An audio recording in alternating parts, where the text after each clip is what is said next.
Hello guys, welcome back to my channel. ये video रहेगा chapter 1 nationalism in Europe class 10th। और chapter का नाम टॉपिक का नाम है, चैप्टर नाम तो बता ही दिया। टॉपिक का नाम है what did liberal nationalism stand for. So 19th century के अर्ली में जो आइडियाज़ आए of the national unity was closely related to the idea of liberalism. The liberalism ideology drives its roots from the Latin word liber meaning free.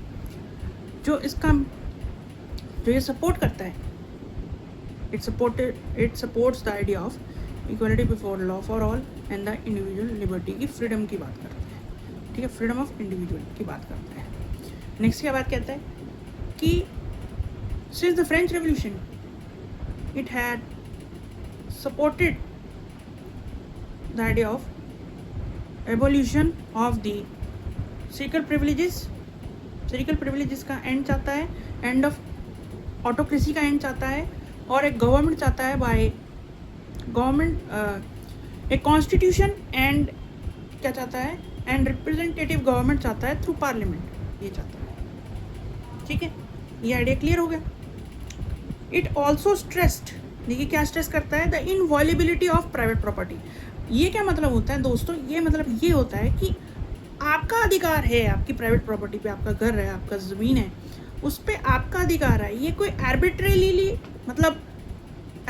मतलब कि आपके पास forcefully आपसे government या कोई भी बंदा ले नहीं सकता। आपकी प्रॉपर्टी आपकी है, ये अधिकार का वो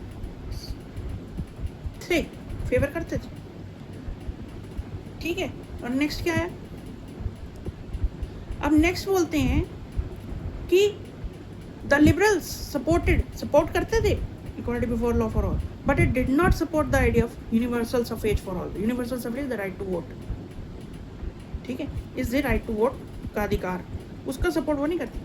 हमें पता है कि फ्रेंच की सोसाइटी जहाँ पे फर्स्ट, याद रखना है, फर्स्ट पहला पॉलिटिकल एक्सपेरिमेंट होता है लिबरल डेमोक्रेसी का, वहाँ पे भी मतलब आपको जो टाइम था, रेवोल्यूशनरी टाइम थे, वहाँ पे भी उस टाइम पे भी सिर्फ जो है वोटिंग राइट्स उनको मिलते थे, पॉलिटिकल राइट्स उनको मिलते थे जो प्रॉपर्टी ओन्ड क्लास होती थी। प्रॉपर्टी खरीद के जो क्लास वहाँ बैठी उनके मैन को मिलती थी।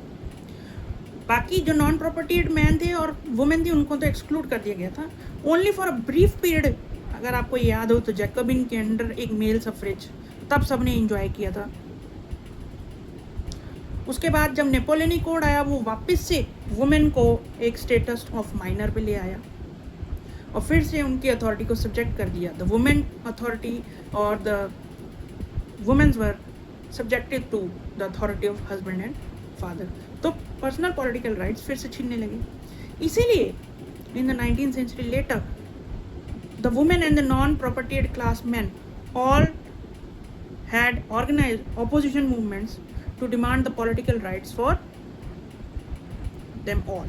सबके लिए करने लगे, ये बात याद रखनी है दोस्तों। यहाँ पे एक बात आती है, ये तो हो गई पॉलिटिकल लिबरलिज्म की बात, अब आती है इकोनॉमिक लिबरलिज्म की बात। इकोनॉमिक लिबरलिज्म ये बेसिक है कि ये बोलता है कि economic liberalism stands for the freedom of markets. किससे फ्रीडम लेनी है? From the state imposed restrictions on the movement of goods and capital. इन दोनों समझ आ गई ना, इसलिए अच्छा अब इसका समझते हैं। In the latter one the middle class got some new demands. What were they? So there is an example in the book given, दे रखा है कि when the Napoleonic code and measures were taken by the Napoleon into the smaller principalities of a confederation of 39 states।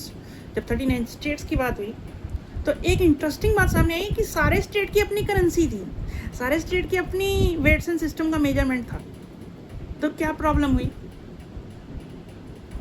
The calculation was time consuming, issue ये आ रहा था। अच्छा, इसमें example दे रखा है, जैसे एक एली का मतलब होता है लेंथ, फ्रेंच में इसको एली बोलते हैं। तो 1 एली यानी कि 1 लेंथ, एक लेंथ का कपड़ा अगर आप देखो वहाँ मिलता है तो डिफरेंट सेंटीमीटर का होता था। तो पहला मैं आपको बताना चाहूँगा कि ये इसका एक एग्जाम्पल दे रखा है, वो ये है कि अगर एक मैन 1833 में न्यूरेमबर्ग हैम्सबर्ग से न्यूरेमबर्ग जा रहा है तो उसको अपने गुड्स को 11 कस्टम बैरियर से लेना पड़ता था, पास ऑन करना पड़ता था, कस्टम ड्यूटी देनी पड़ती थी 5%, ठीक है, 5% देता था। फिर यहाँ पे क्या हुआ कि उससे तो उसका बढ़ गया ना काम। नेक्स्ट मैंने बताया ये बहुत टाइम कंज्यूमिंग था सबकी कैलकुलेशन करना, क्योंकि सबके रेट अलग थे। जैसे न्यूरेमबर्ग में अलग था, फ्रैंकफर्ट में 54 सेंटीमीटर था, मेंस में 55 था, न्यूरेमबर्ग में 65 सेंटीमीटर था, तो अलग अलग था, है ना, हर जगह। तो इसीलिए जो न्यू कमर्शियल क्लास थी उसने इसको व्यू किया as an obstacle to the economic and exchange and the growth of the economy. मैं कहते हैं ये तो हर्डल क्रिएट कर रहा है। So they demanded that they should be a unified economic territory, ठीक है, शुड बी मेड। इसके लिए कहा so that without the hindrance the goods and capital could be move properly, ठीक है, goods capital people move freely inside the territory. इसके लिए क्या किया गया, प्रूशिया को समझ आ गई 1834 में, they with the initiative Prussia they made a custom union और अ Zenovian was